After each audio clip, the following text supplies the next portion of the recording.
What's up, ladies and gentlemen? I got Chef Vic Vegas joining me. In the past, I was Sports Chat with Matt. We're rebranding a little bit. Now I'm just Matt Michaels. I want to have more guests like this outside of the world of sports, and Vic's helped me get kick started there. But Vic, how are you doing? Welcome to the show.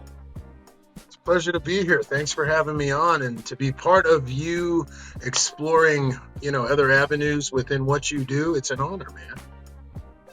Let's go. Let's go. So yeah, I'm a Vic. I got introduced to Vic watching Bar Rescue. Like I'm a big Bar Rescue guy, and Vic is a chef who makes appearances on the show, but he does a lot more than that. He's opened up a lot of restaurants outside of Bar Rescue, and currently he's a corporate executive chef for Nicholas and Company. You have a lot of irons in the fire, little pun intended. But is there anything I'm missing right now?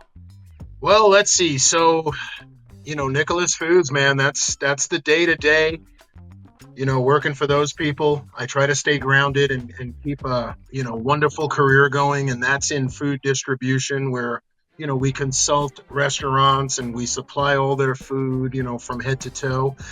That's great. I've been doing that for a good 15 years with those guys for 9, but I do a bunch of other stuff to keep the chef stove fire going.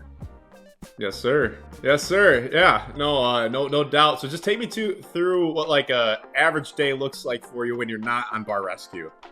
Okay, so I'm gonna get up very early. I'm gonna get up at like 4. Okay, Oh wow. because I fast, and we'll explain the fast as we get back to 4 a.m. So Okay. I'll wake up 4 o'clock, cold shower, as cold as can be, get the blood going. Word on the streets is that's the healthy way to kick things off if you Yeah. can. And then by 5 o'clock, I'm sitting down with the coffee. I'm reading the news. I'm seeing what's going on in the world. Not too much, but just enough.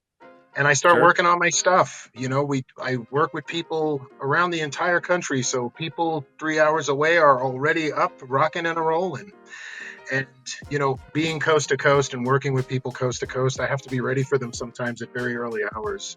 So what I'll do is I'll Sure. get up, and even before I go to the office at 9 a.m., I'll be on conference calls, planning things, assisting people with their establishments, talking to people in the industry, really working on innovation, keeping the flow of the culinary world going.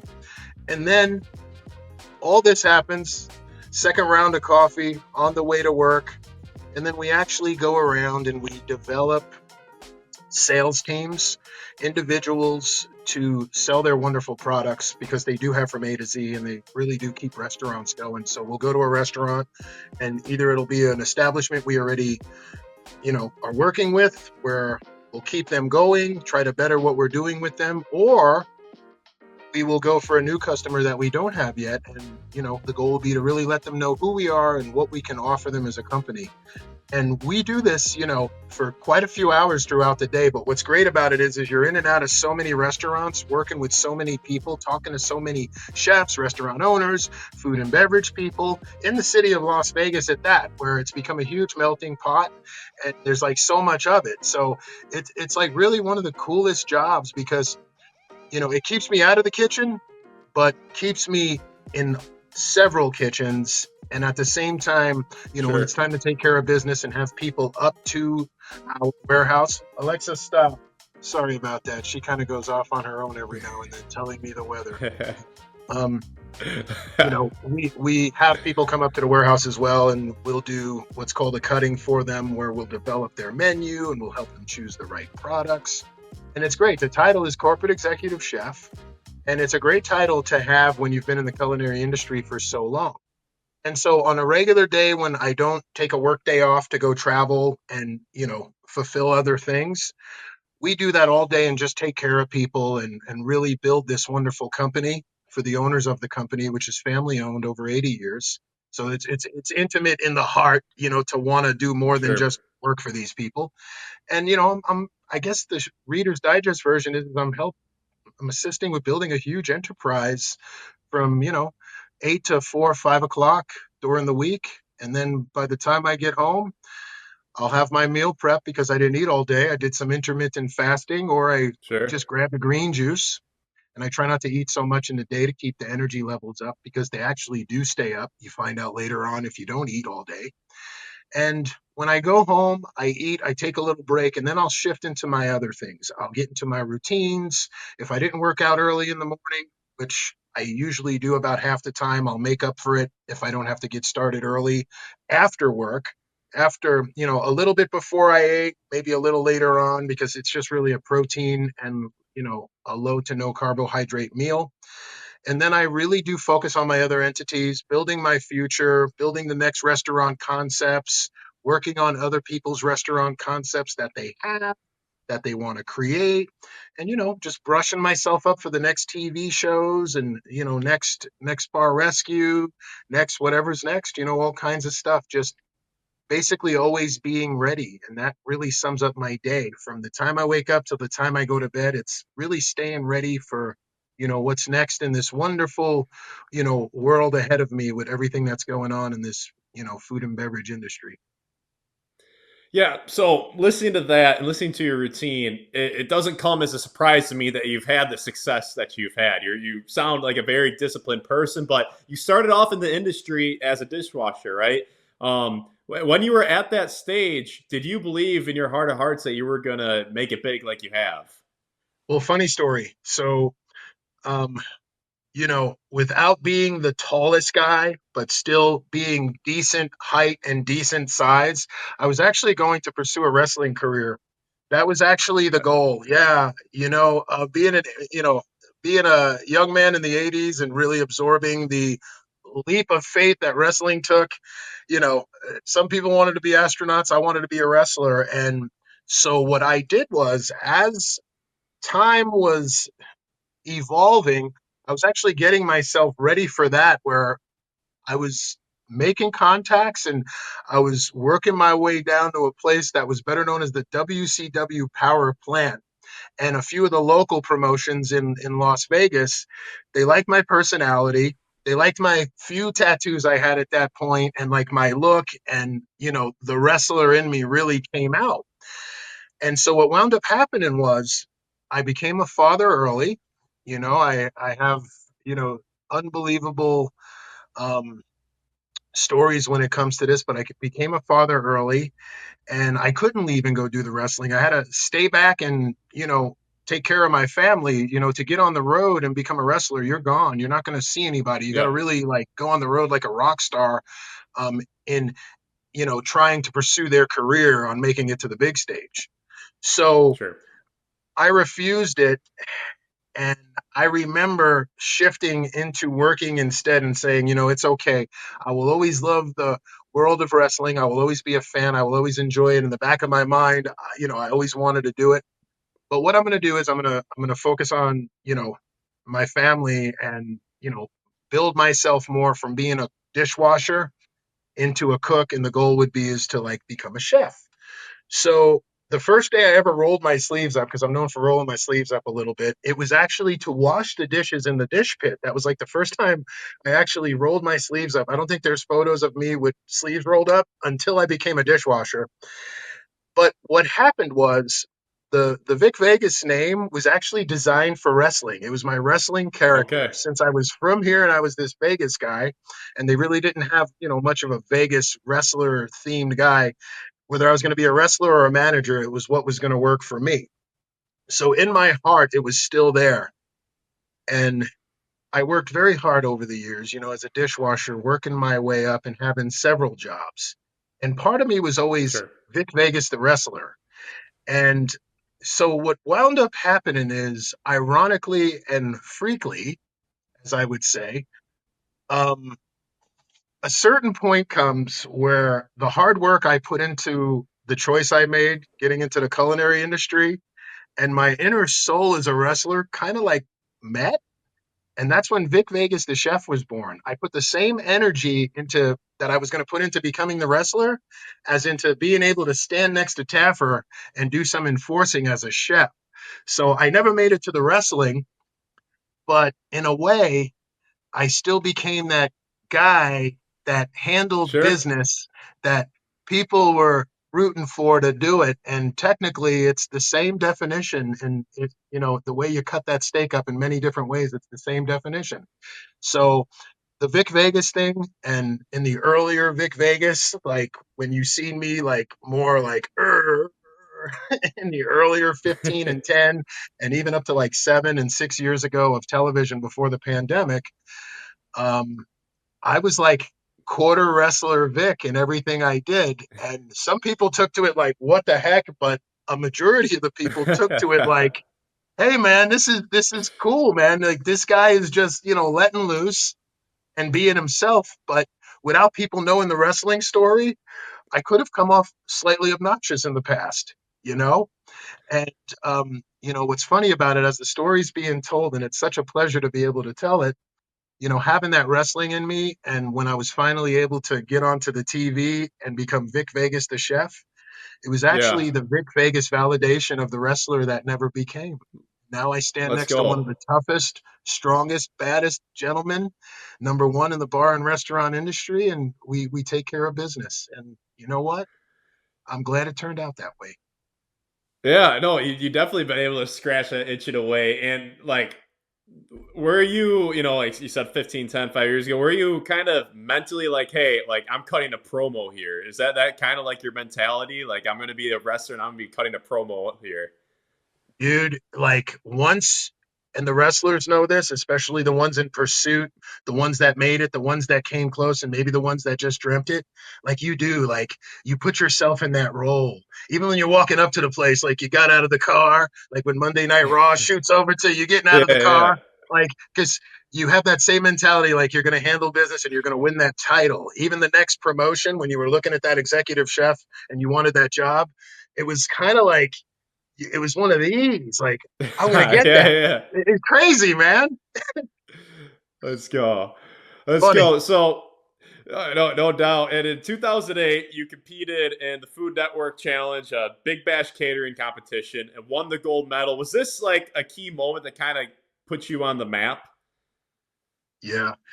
Well, it was a few things. It was a key moment that put me on the map, and it was my validation because I had been trying to get on television for so many years, and originally wanted to get on television, being the wrestler, trying to get on their reality shows every now and then, a one-off, trying to get on Tough Enough. Um, but no, this was like a self-validation point. Like I told myself I was going to make it to the food TV as a chef, a champion, a winner, and someone good at this, and stepping on and winning that gold medal, with my chef brother James on that first time we were able to get on TV after, I would say manifesting, as most people would understand that, but I was just laser focused and I would not accept that that wasn't going to happen, even if I didn't do the wrestling thing.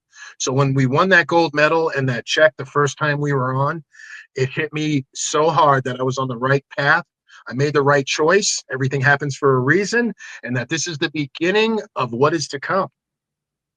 Dude, this is some inspiring stuff right here, man. This is good stuff. I appreciate you sharing this. I'm enjoying listening to this, and yeah, well, you're still, I could tell you spent some time in the weight room a little bit. You're still pretty swole, even though you aren't the professional wrestler in the ring. Talk about your fitness routine a little bit. What are you doing? Okay. Are you lifting heavy? What's that looking like?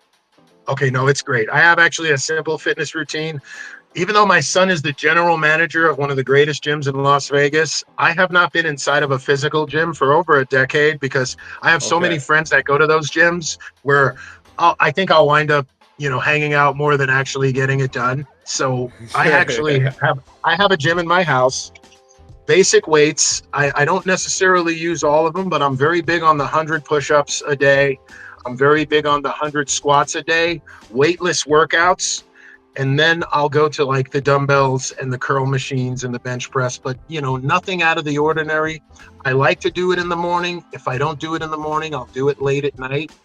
But when you combine the fasting with the working out, and then the power walking every other day, and the chlorophyll and the green juice you're putting in your body, as time goes on and you're aging, you're really not aging as much as you were normally going to, because it's almost like you're reversing the process of the aging by following these methods.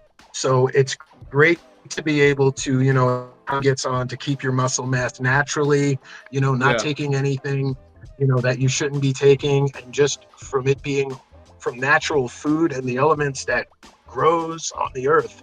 And, of course, of a lot of protein and a lot of beef, a lot of eggs, Sure. avocado.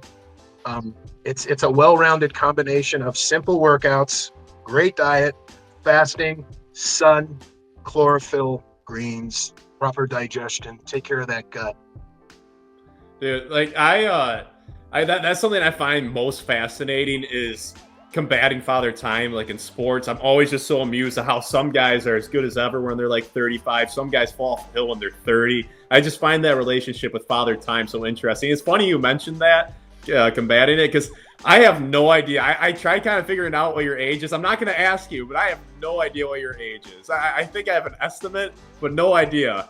No idea Okay, at so all. I'll tell you what, without telling you my age, I will let you know that this son that I was referring to that runs that gym, he will Yeah. be 30. He will be 30 years old. What? That's Drink crazy. your green juice, my friend. I Dude, promise. I'm gonna be pounding green juice after this podcast. I'm gonna go to the store and get myself some green juice, man. Drink that green juice. I started a little early, but no, man, it's a true blessing to find out all these wonderful elements that will help you. And what we all have in common is it would help all of us if we decided to do it. If you Yeah, know, no, you no know. doubt, People are no people are doubt. killing it right now on their regimens, and don't laugh at the guys jumping into the ice baths. Like, they are doing amazing things to their body. They want to see their great grandchildren. They want to look great for their families. It's so amazing what has been given to us besides the food and beverage industry and the fitness world, man. Like, wow. Absolutely, absolutely, yeah, man. And I'm terrible with cold. I'm terrible with cold. I don't know if I'll be doing the ice baths, but I respect that, especially early in the morning. I wouldn't be able to get out of Sauna, bed if I knew. Sauna, yeah, saunas are great. So I can flip it, handle a sauna.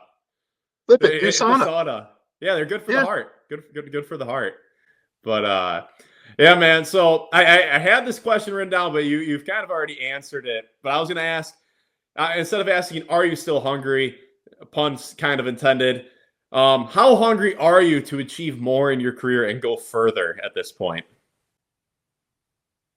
brother, I feel in a way respectfully that I've been like figuring it out up until not long ago, where now the course has been officially set.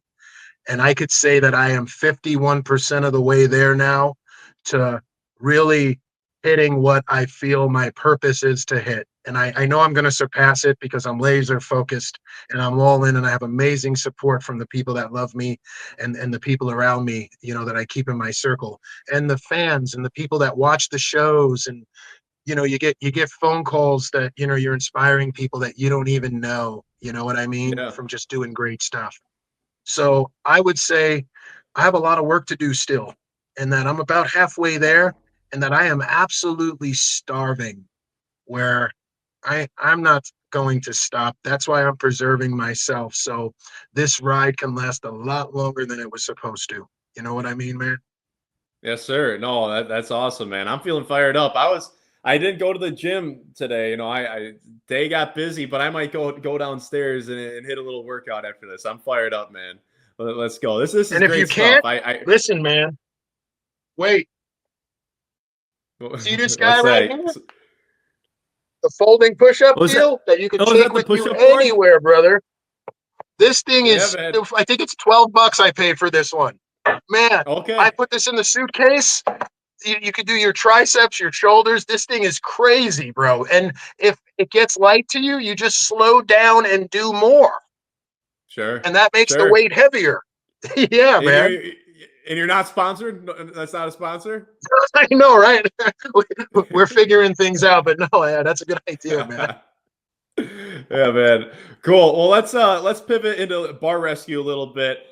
Sure. The first question I have is just tell us what's it like behind the scenes? What are some things that we don't see in the hour-long episode that you'd like us to know?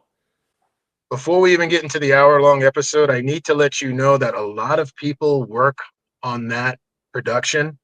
and they each and every single one of them give their all on the road, sometimes for a year at a time, not seeing their families, but for a little bit at a time. The people that you don't see, the producers, the, you know, uh, man, you have no idea. I've been with those guys for 10 years. Some of them are still there. Some of them have left. Some of them have returned. I have met some of the most amazing people behind the scenes in the production of that show. These people work harder than I could even explain to you. Like they have to have us ready to capture all these things that are going on. You know what I mean? Yeah.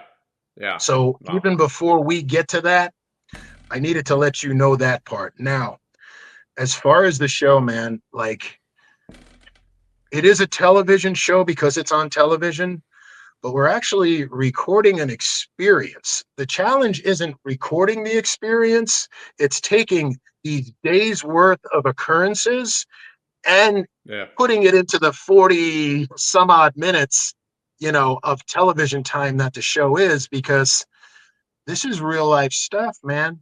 The food and beverage industry, left-handed bar with gray cloud over it, pandemic is terrible. You know what I'm saying? It's Mm. it's it's terrible. A lot of people got hit from COVID, brother, and a lot of people are actually depending on the show to get them back out there. So they are screwed up. They stopped caring. So we have to deal with people not caring, and then you know Jon has to not only take his skills to fix the bar and the restaurant and to get them out there, but he's got to work on these people. These people aren't Yeah. fake crying. Production isn't telling them to cry. These people are at their wits' end. It's weird, but it's like the superhero came in to rescue them. That's why it's really called what it is. It's a bar and it's getting rescued. You're rescuing people, you're rescuing a situation. Jon goofs on me a little bit because like sometimes I cry because it's like, wow, man, like just a week ago, these people were horrifying, and now they're willing to like give it all just to make it in this world and set their priorities for the people that are dependent on them to do it. It is the craziest thing that I have ever done, and every single time it is crazy because we don't know who we're going to deal with. We don't know their backstory. We don't know what they're going through, what they've experienced in their life. We just know that they're in an effed up situation and they need some serious help. And Yeah. once they allow us to help them and they get through their demons, it's unbelievable, because then it's a blessing to understand that you are there to help, that you've been called upon by one of the best to help fix this situation, because you have to do it in real life to do it on the show. It is a show and we're doing it on a show, but all of us you see on that show, even the man himself, like this is real life stuff that we do that has allowed us to be on the show. You know what I mean? So it is more real than real with some of these things that I can't explain that I see. And the way that it comes together and the way Jon connects with these people, where, he doesn't yell at them until they listen to him. He expresses himself when he has to yell to make the point. Yeah. But then when they see his heart and where he's coming from, that's when they switch.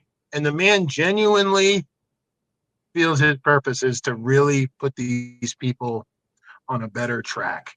And he has done so much of it now. They're in the 300s, where, 10 years on that show and just seeing everything that happened off the show, on the show, and then when the show came out, it's unbelievable, man. And bless everybody who watches the show, because you're watching it for the right reason.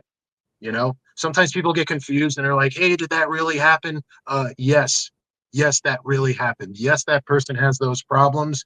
And yes, that is correct. In this amount of time, Jon Taffer directed the whole situation of everybody moving in the right places to get things done proactively so that place could get on track.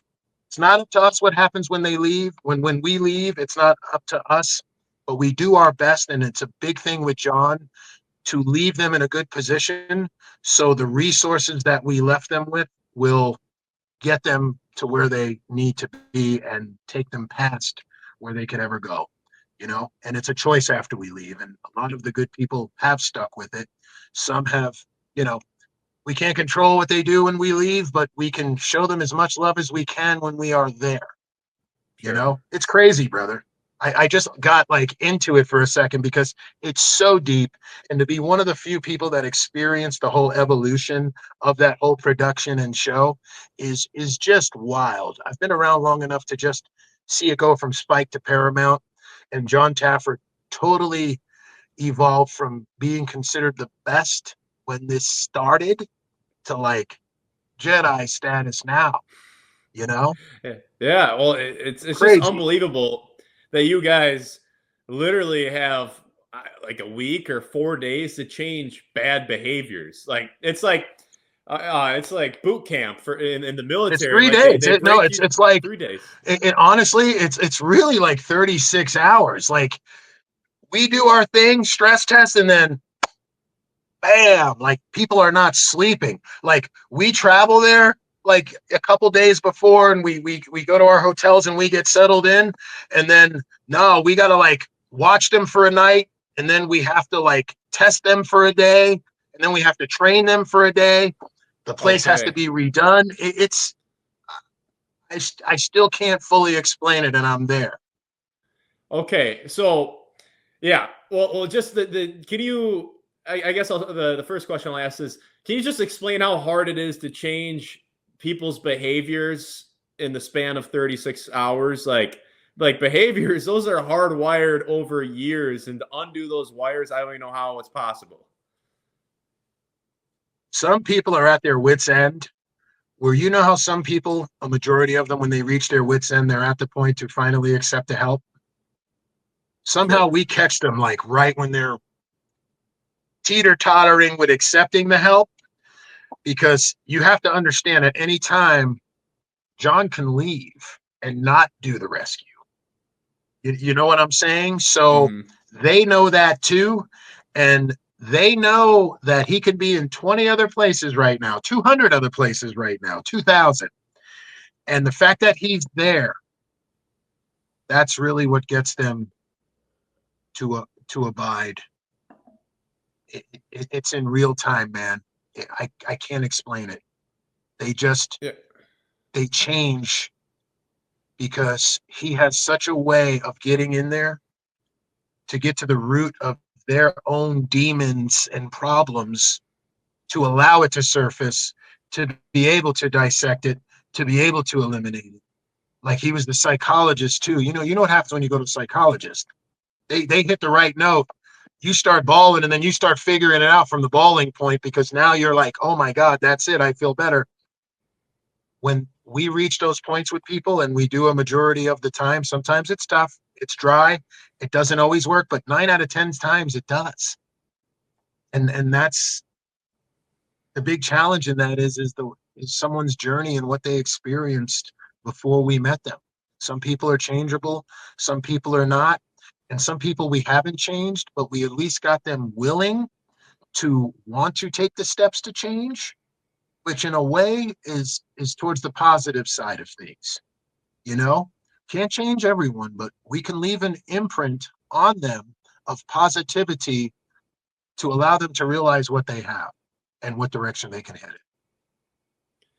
So yeah, you said you watch them for a day. You watch their processes for a day. That answers a question that I've had. It's like for me, if I knew cameras were installed and bar rescues coming to rescue my bar, I would be on my best behavior. So Well, I mean, you see them wiping down sometimes, yeah, like yeah, like yeah. on the show, you see them wiping down. The camera does make people nervous, but at the same time, you don't necessarily know if everyone does know that those cameras are there, man. A lot of these bars have high ceilings. The bar rescue Okay, recon camera team is crazy. You like don't know they're there. Now, of course, by the time shit gets real and the cameras are like this, they know those cameras are there. But the little globe in the sky that looks just like the globe that was there, they don't know it was there. okay, that's crazy. You notice some of the craziest violations that aren't during stress tests take place with the overcam. Yeah. because they don't know it's there. Interesting. That's why Interesting. But they they people don't understand that. It's like they don't know, like the owner has to know it's there, but the owner also is the one who allowed us to be there. And sometimes there's two owners and three owners, and the other two owners may not know, and one might know.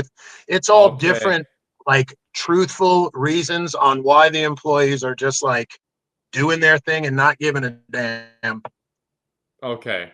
That makes sense because I just know I would be I'd be on my best behavior if I knew like I was gonna be on national TV and there are cameras. That makes a lot of sense. So I appreciate you sharing By the that. time they know, no, it's too late. John's outside.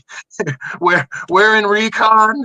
Sometimes that's when they start knowing, and then you start seeing like, oh, like, But no, man, they have this dialed in where the experience is so real that your 101 employee there with the drinking problem that might have an issue, or the other owner with an issue, or the person taking shots with the issue. Nah, man, they're not really sure what's going on, or they're so bad they don't care what's going on, Yeah, man. I and don't that think there's settles a that. Now you know. dude. That's I've always was curious and like I don't think there's anyone with a greater aura on the face of the earth than Jon Taffer when he walks in the restaurant after people have been screwing around. Like you can hear a pin drop. It's Yeah, the bro. wildest thing. That's why I get deep on this with you, because it is like so crazy. Like, we don't know if John's gonna get upset, real upset. We can see the things that start upsetting him because we get upset too. And when someone lets one off on that show, it's not for dramatic purposes. It's like we worked very hard Yeah, to be who we are and where we are in this lifetime. And we have good people out there, that should be protected by the restaurant establishment that they go in serving, safe items, where it's like yeah, we take that very personal. And if the person is naive, it upsets us. But if the person is downright nasty, shit's gonna jump off, man. Like, if you're gonna get in our face and you're some employee or you're some drunk owner, the other owner, that doesn't really care that we're there, and that is the problem. Yeah, I'm telling you, it's so crazy. In over 10 years of doing this, eh, you don't know what's next because no two situations are alike. You yeah, don't know if someone's going to get hostile. You don't know if they're going to appreciate you. But John does his thing. As you can see, it doesn't stop him. yeah. It doesn't stop him. And I think I mean, just one of the reasons why I think the show is so successful and John is like he is just so authentic. Like he is himself. Like you can tell like he cares. This isn't for show. Like he's not trying to be a tough guy. He's just being himself. And I think that's Did you just see the like last what episode? of the new season. No, I have not. I haven't watched the new season yet. He the for the, I think the first time ever the tears came from Taffer. Oh wow. Wow. Dude, he got Yeah, no, I'm so excited. wrapped up in these people because their son passed away, and Wow. it like melted Taffer. And Donnie Wahlberg was there, and like Donnie Wahlberg in real life was like, I got to come back and see these people. Like, dude, you have no idea. Good. Well, I know I'm looking forward to seeing the newest season, and yeah, that authenticity I just think is what makes John so special and such a great leader. But yeah, can you talk about just well, I'll ask you how'd you meet Jon Taffer and what's your relationship like with him and how long ago was that? All right, so as far as Mr. Jon Taffer, I want to start off with saying I have so much to thank him for, because he, besides like even being on the show, like in real life, he has actually helped me, throughout the years working with him. He took time he probably didn't have to give me advice in situations at his office between seasons to put me in the right direction. That's what made me love the guy, as opposed to just working with the guy, because he didn't have to do that. So, in real life, that guy has actually helped me become more of a professional in my day-to-day world with the advice he has given me at his office in his personal time when he didn't have to.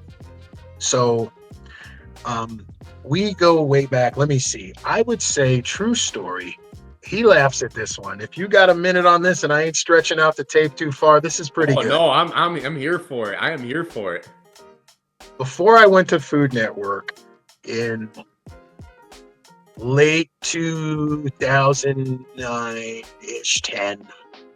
John was in the earlier stages of Bar Rescue, and I was one of the original chefs that were interviewed to be on the original Bar Rescues. And at that point, it was Spike TV, right? Love Sure. this story, man. So at that point, even though it was Spike TV and it was the channel for men, basically for guys in movies who like movies like TNT, Spike was like TNT. So Bar Rescue, TNT, even their executives at that point referred to me as too Spike for Spike, a little too edgy, actually. For Yeah, Spike I was a little TV. too edgy for Spike TV. They wanted more buttoned up guys, more buttoned up chefs, more of the chefs that wore the white coat. I was slanging the black dishwasher shirt then, man, like I always did, even as an executive chef. But Taffer wanted me. He was trying to work me on, because he saw some of the stuff I did and recognized some of the cool things that I did. And speaking to him in the original plans of Bar Rescue, um, I couldn't get on because I was too Spike for Spike. Wow, So dude, that's I wound up going to Food Network on the next Food Network Star season 7. And making a long story short, almost getting eliminated first, but making it to the last episode. Check out the next Food Network Star season 7. That's where I got my start. Um, During that time, Bar Rescue was kicking off in the earlier years of, Bar Rescue was being filmed with chefs like Eric Greenspan and Spike Mendelsohn and like those guys. Okay. And so I wasn't really, invited into the Bar Rescue world at that point. And then what wound up happening was I lucked out. I wound up owning a restaurant um, in like it was like in the southern part of Henderson, which kind of ran through the 95 that you had to pass to get into I'm sorry, the 15 freeway. And I had a billboard for my restaurant and like my arms were crossed, right? And Taffer used to pass it when he was buying his bus. Okay. He's got a cool, crazy bus. One of the buses you could like live in and raise a family of 5 in. And because he likes adventure and stuff. And sure. he would pass by and see my billboard. So he said he thought that was cool. Like later on, he had told me that. And true story, I had a restaurant, and John was filming another show called Hungry Investor, and my restaurant somehow got on the Hungry Investor radar. Okay. And I was like, wait a second. I'm like, I was supposed to originally help John on Bar Rescue. I said, am I in trouble here that my restaurant showed up on the Hungry Investor Bar Rescue radar? And I wound up reaching out to John. And it was a big chance that I took to reach out to John and do this, man. I reached out to him and I said, John, how are you? I haven't talked to you in a long time. I hope you're doing well.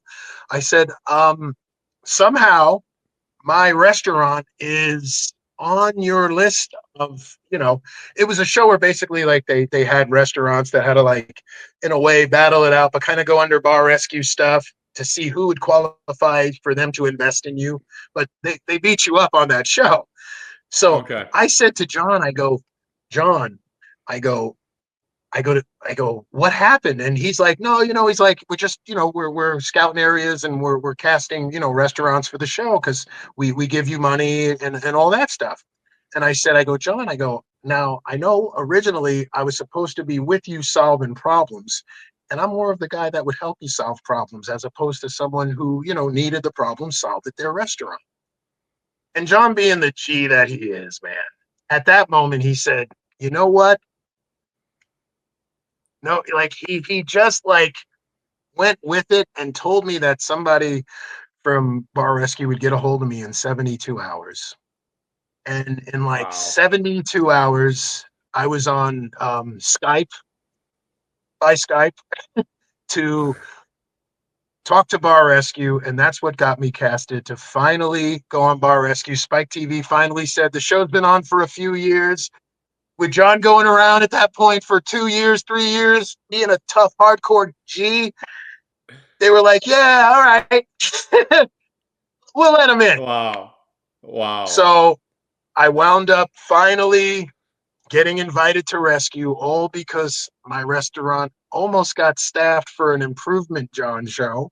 Reaching out to John, and John being the true guy that he is, hearing what I said and giving me the opportunity to join him in Houston, where him and myself totally violated and slashed a male stripper and an MMA fighter.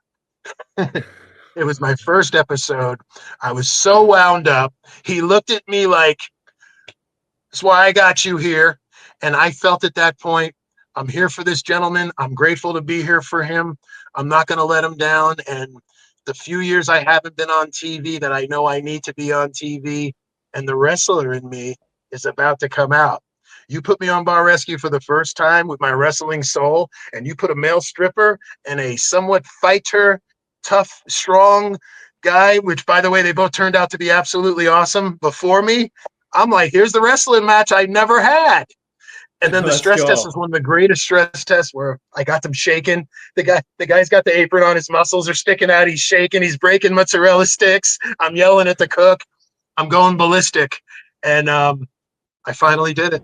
I made it to Bar Rescue, to right hand Jon Taffer, Good. 10 years That's ago. And that was the first episode that got me the other 30 plus episodes in the 10 wonderful years with the amazing family of Bar Rescue and the team that just is flawless, with Jon Taffer bringing me back all this time, you know, and he didn't have to. And the fact that he did, the fact that I was able to work hard and I feel showing myself to production behind the scenes, letting them know that I love them. I'll do the extra work. I'll be there for them. And that it's all about, making their job right and the end result for John right. I put that in my heart from day one. And that's part of the reason why I'm still there. The new episodes are flying out, and I'm going to go head out next week and meet John, and we're going to go kick off this wonderful new season ahead of us, man, to do it one more time. So, let's go. I'm grateful, and I love Taffer for what he's done for me and what he's done for so many people. From an inspiration perspective, if you never met him and you saw what he did, to the enjoyment and entertainment, if you like what he does, to the people like me and Phil Wills and a couple of the other chefs and mixologists that he actually blessed with his knowledge. Cheers to that, brother. Absolutely, absolutely. And part of me, I just kind of flinched there. A stink bug just flew onto my knee, and I swear my place isn't filthy like the some of the bars at Bar Rescue. I don't know what's going on here, so that's not ideal. But anyways, I'll stay locked in here. Yeah. So I always thought that John would be a great politician with his authenticity, and as an outsider, would he have your vote? Taffer has my vote. If anything, I would try to get a job on his cabinet, man. Like at Yeah, least the man. Secretary of Secretary. Culinary, Yeah, that's what or I was thinking. no, wait a Secretary of minute. State. No, no, no. What am I doing? I'm thinking small. Secretary of Defense. There we go. Because There we I've been go. I've been going around with him for so long, standing next to him in some of the tough situations. I think I think I might be up for a job on the cabinet with a little bit of a muscle gig. Let's go. Let's go. So, a few more questions before I let you go. And we'll finish up with a rapid fire round. So when you go and record an episode, like how often do you have like a hunch whether they're gonna remain successful or if they're gonna kind of be cooked? Pun intended once again. Like, do you ever walk away like, yeah, they're kind of cooked, or you usually have a good hunch whether they're gonna make it or not? No, we production. Remember, there's a culinary team too that focuses on ingredients and recipes.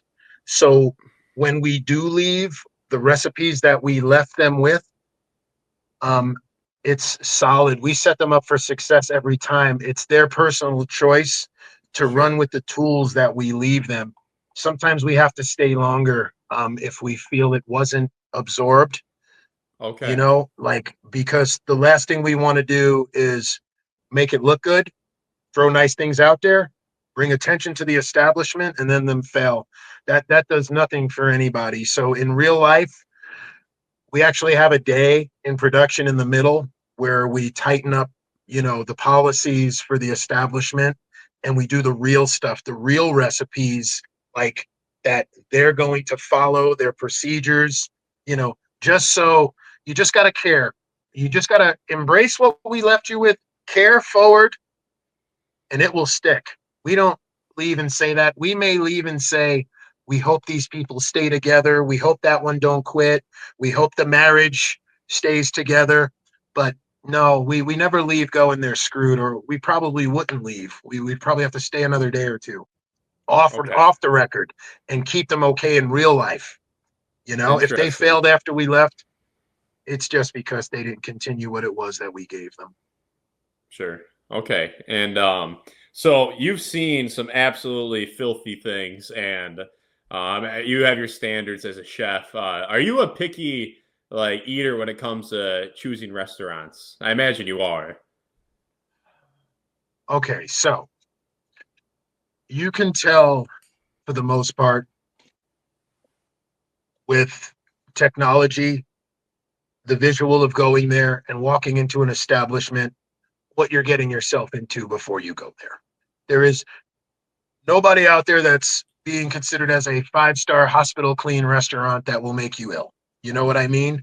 Like, you know what you're walking into. That's what I have learned. There are things that, there might be like certain ingredients that I'm not big on because I may have seen that it was a common denominator out of 5 places out of 10 that were mistreating ingredients. Certain ingredients might have made it to every list where I may say, I'm going to pass on anything mayo here tonight. If I'm not feeling it, if it's not like a chef that made it or something, you know, um, but no, I mean, I'm not picky. I'm just aware. I'll give things to the benefit of the doubt. I mean, I'll give things the benefit of the doubt. Um, if they're good people and they have a good rep, Okay. or I just won't Um, go there like a review. sure. Like I'll And only leave a good review. I will leave no review if it's bad. okay, I respect that. I respect that. So just I think I got two or three more questions here. Just give me one. My girlfriend was curious about this one. How does a restaurant end up getting picked to go onto the show? Well, now, in these days, a lot of people want bar rescue in there. But then, Yeah. like, a lot of people are like, I don't know if I can handle that. And then you got some guys Mm, out there are like, I won't tolerate them coming in like this. Um, but the main answer here is, man, people call rescue like crazy. It's been on for 10 years, and, stubborn or not, they take that incentive to make that first call. okay. Okay. And then last bar rescue question is just give me your favorite episode that you've been on. Your favorite restaurant. I'm going to say that my favorite episode that I've ever been on was the San Francisco episode, Sam Jordan's. Okay. Oh man, Sam Jordan's from the human rights era. Um, his family, they had like barbecue smoker that was 100 years old. The kids separated from each other. They lost their tradition, and like we went in there and like brought them all back together. It was crazy. Sam Jordan's kids, he was a legend. He was like MLK, and like his kids were just his kids, they were older than us. His son was like 70 something. That was the cook in the kitchen. And like we man, that was deep. Like we had to like really go deep and like reconnect them like with the love of what their father left them that's not even here anymore, man. And like Jon Taffer was unreal in that episode because it was a tough one, man. Like they were at arms with each other, and like they kept it good, man. Like the rest of the time that they were open, and then time went on. They got a little bit older. This episode was like 8 years ago. This was a while ago, and the cook was like almost 80 then. Oh You my. know, so I loved those people. I loved the whole episode, the message, the history, the fact that we got a little piece of their history, got to cook in the 100-year-old smoker, got to make their old recipes. Oh, dude, that was unbelievable. That was my favorite episode. I have many, but that one was my favorite because it hit home harder than ever that we got to incorporate what we did into someone's like unbelievable historical tradition, you know? Absolutely, absolutely. And the last question I'll ask you before I rapid fire round is: you've accomplished a lot. What's your proudest career accomplishment so far? What's that, buddy? I'm sorry, I couldn't hear you. I said you've accomplished a lot so far. What's the achievement you're the most proud of so far? The achievement that I'm most proud of so far, as far as being in bar rescue, besides a great 10 years, I would say my biggest accomplishment in bar rescue was being part of the 100th episode. When bar rescue Okay. went to the 100th episode, not only did I have the honor of being there, we had two mixologists. I'm not sure how many times that's happened, but it was myself and Mia. Okay, you know Mia, come on now. And then John's like, this is so big. He had to call another mixologist, and then we had Phil Wills. So I got to, even though that is like by far the historically favorite episode 100 to the world, we had Phil and Mia, a softball field, a bunch of bikers. We got attacked. We wrestled them. Yeah, you could see it. You could see the wrestling on there. How did I miss this Um, one? yeah, no, you'll see. Right before we went to commercial, we scuffled a little bit, and it was pretty wild. And I got to bring my son there, and he got to watch the episode, and he got to be in the episode at the end, like for the fireworks show. So you like see my son real quick in the end of the episode, and then as I was doing my interview, when we stopped, and the cameraman, the interviewer said, what are you going to be doing this week? And I said, I'm going to take my son to the Giants game in New York. We're going to go from Minnesota, that where the 100th episode was, to New York. The cameraman goes, hey, my boy runs the field. So then when me and my son went to New York from the 100th episode, we got on the field at the Giants game from the Oh, cameraman let's at go. Bar Rescue. So that was the greatest damn thing ever of all time. I got to impress my son, do the 100th episode, had Mia and Phil, and, got to protect John, man. The guy went in on John, and I had to grab the hands and do the dance. And at that day, Taffer knew I got him, man. I got him. Did you pull out your finishing move or your would be No, we, finisher? we got lucky, because we have security there. And it went to a certain point where I just had to get him away from John. And then the Yeah. mercy game began. And then we had some big guys back there. Will and Eli came out of nowhere and wrestled the big guy down, which turned out to be a good guy the next day when he sobered up. Well, cool. Yeah, Vic, honestly, this has probably been one of my favorite interviews, or this has been one of the favorite interviews I've done so far. So thank you so much. This is inspiring, it's motivating, and it's very insightful. So I appreciate your time. I really, really do appreciate your time.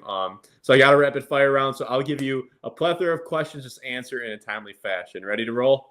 Okay, I'm going to turn it up for this, bro. All right, let's go. Go. Let's go. So we got dogs or cats to start. What's that? Oh, here, I'll turn my mic up. Dogs or cats? Cat. Favorite restaurant outside of any of your restaurants? Gibson's in Chicago. Steakhouse, Rush Street. All right. Favorite breakfast food? Waffle House. Favorite dinner food? By the way, when I say Waffle House, that means the entire menu, so that meant everything. Favorite dinner food? Steak. All right. Favorite dessert? Green juice. Red pudding. Red pudding. Favorite holiday? Thanksgiving. Favorite movie? Rocky. Favorite sport? I know wrestling is sports entertainment, so I'll give them the honorable mention. Soccer. Okay. Okay. How about who's your favorite wrestler growing up?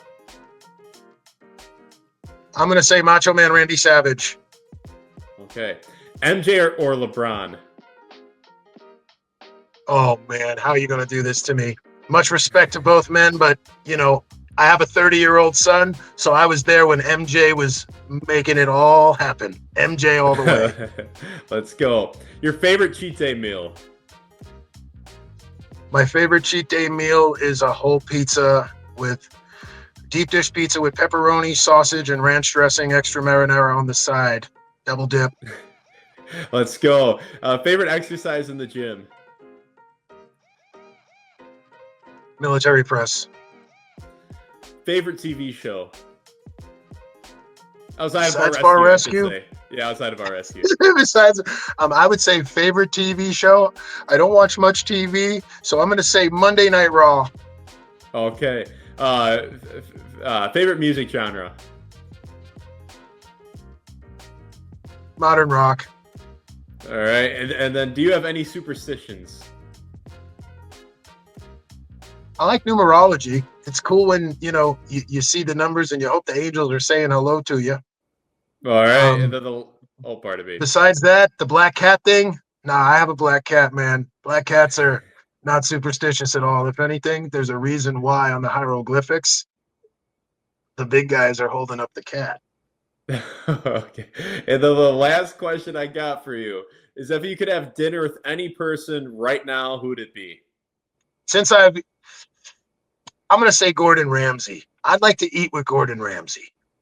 All right. All right. There we go. Ladies and gentlemen, that is Vic Vegas. Vic, thank you so much for your time. And looking forward to staying connected moving forward. Brother, I hope to see you soon, man. Let me know if you need anything, okay? Let's eat together Uh, soon. All right. Much love to your family. Thank you for having me tonight. Hey, you got it. You got it.